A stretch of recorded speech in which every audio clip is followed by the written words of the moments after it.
Youth Empowerment Project is Savana Signatures initiative to introduce in-school adolescent girls and boys to accurate and age-appropriate reproductive health education.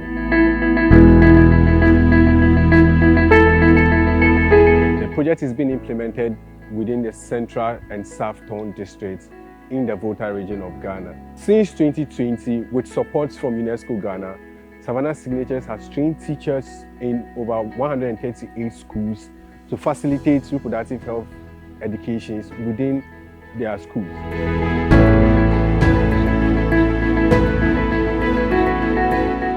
What I do basically is to educate students, both boys and girls, about the importance of education. I'm a role model to the girls who promotes the importance of girls' education in the district. I empower adolescents with information on their reproductive health rights, sexual and gender-based violence, and gender equality. And I'm happy to say that the Savana Signatures Club runs in a good number of our public junior high schools. And some of the topics that are being discussed at the club level helps our adolescents to become very much aware of themselves, about the changes that they are expected to go through as adolescents. In actual fact, South Tongu is also one of the biggest districts in the Volta Region and densely populated. Looking at the issues that we have, especially those that have to do with adolescent reproductive issues, it's an area that not every NGO would like to veer into, because some of our cultural practices don't see the need to even speak about it. So to take that bold decision to help us solve that problem is a step in the right direction. The issue of child marriage is something which is worrisome to me as a director, because I am a woman. If I'd not been allowed to go to school, I don't think I would see myself here today. Before the start of the program, the children were facing some challenges because they don't really know themselves and they feel shy approaching people to let them know what is wrong with them. But I've realized that as the program sets in, they are now aware of themselves and the changes that occur to them as individuals. When it comes to one of the lessons that I observed, that is harmful practices, the children now realize that it is a crime for them to be forced into marriages. So in a nutshell, I'll say that the program has been helpful because they now know the changes that occur to them as individuals, especially girls, and they are able to approach teachers and tell them the problem they face with their opposite sex. With regards to facilitation of the Ready Steady manual, we train the school-based facilitators and SHEP coordinators and support them to be able to implement the manual in their schools.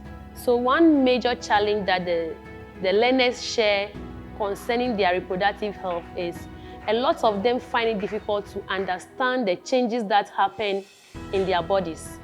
They don't understand why all of a sudden blood will start coming out of their private parts. They don't understand certain things that happen to them. There is one girl that came to me and she was crying that she is afraid the mother will say she has gone to do something, that is why she is bleeding. So those are some of the challenges that they have. When a boy touches your back toes, it's not right because it's sexually harassment. And some sexual harassment that I know are touching of breast, back toes, and sensitive organs. As a result of the lessons I've been facilitating, some of the adolescent girls have been able to open up about harassment. An example is, some time ago, they were going home, they closed from school, they were going home, and some of the guys among them were harassing the girls. The next day when they came to school, one person among them came to open up that this is what happened when they were going home, and were able to rectify the situation and educate them more. Formerly, this would not happen. The reproductive health program that UNESCO and Savana Signatures has brought to our school has helped us a lot. I've also realized that it has made us not to record any teenage pregnancy, even though a lot of them are not able to abstain. It has made the girls to become more assertive, and the boys, they can now stand their ground. They say, I don't want this, they don't want it. Formerly, they can't make a decision and then stand by that decision. Now they say, one girl came to tell me that she had a boyfriend, and this boy used to harass her, come sleep with him. First, anytime the boy comes to her, she would just follow the boy like that. But now, she told the boy that I won't do it again, and still, she's not doing it. So it has helped us a lot. Our kids are becoming aware of themselves, and they are learning to stay by their words. As a student, you need to abstain from all sexual intercourse so that you will not get affected with HIV or get pregnant. The impact has been very great. Formerly, I can testify that every year we record 2 to 3 pregnancies among the kids, but for about 2 years now, we've not recorded any pregnancy among the adolescent girls. By engaging communities, leaders, and members of the communities through our community sensitization approaches, we are able to get community members to be able to rally support to teachers by making sure that adolescents do not stay late in the community, thereby spending so much time at home to study and be effective in school. In fact, the rate at which teenage pregnancy, HIV, AIDS, and other sexually transmitted diseases are prevailing now is getting high. And our community is suffering a lot. And I think it's a high time we stand up to give the adolescents education on certain things. Some children do these things out of ignorance. And some adults also take advantage of the children and they deceive them into this. In fact, if you come to our community, realize that these boys dropping out of school for fraud and all those things are involving our young girls. They deceive the young girls with money, and the young girls follow them blindly. And at the end of the day, most of them become school dropouts, and they get pregnant along the line. And these things is burdening society. So Gakope, the assemblymen and the community or stakeholders are doing their best. But I think there are more that we could do. Then also, I think that we have a lot of churches. The churches should be committed to this, not only preaching the word of God, but also inculcating these things, education in our preachings. Situation whereby parents will not be demanding money from the children. Meanwhile, they are not up to working age. So where would they get those monies? So some of them end up dealing in drugs to bring money. Some of them end up as ladies sleeping with men to bring money, which is having negative impact in their education. Some of these learners are involved in selling. Everybody knows what I You go to the barrier and see. Right now, students are there tracing buses to trade, selling various food items in order to make money. And if they get those money, they are bringing it to their parents. So who is the cause now? Looking at it from the perspective of parents, my advice to them is that, 1, I know they have problem taking care of their children, looking at the economic status at this time, but they should just take the way they value their clothes, their funeral clothes. If a funeral comes, though they have old ones, they want to buy new ones, they should just value their children, just like that. Now, how do we resolve this? When we have sittings like this, whereby children are educated, learners are educated, parents are educated, teachers are also educated, then we are resourced. We will help to bring every learner which is outside to the school system.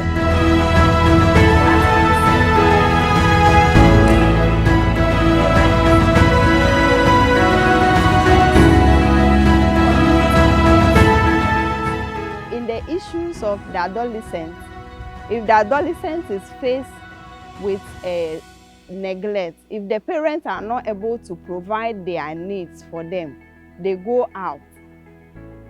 If they are not able to receive the right education, they make mistakes and drop out of school.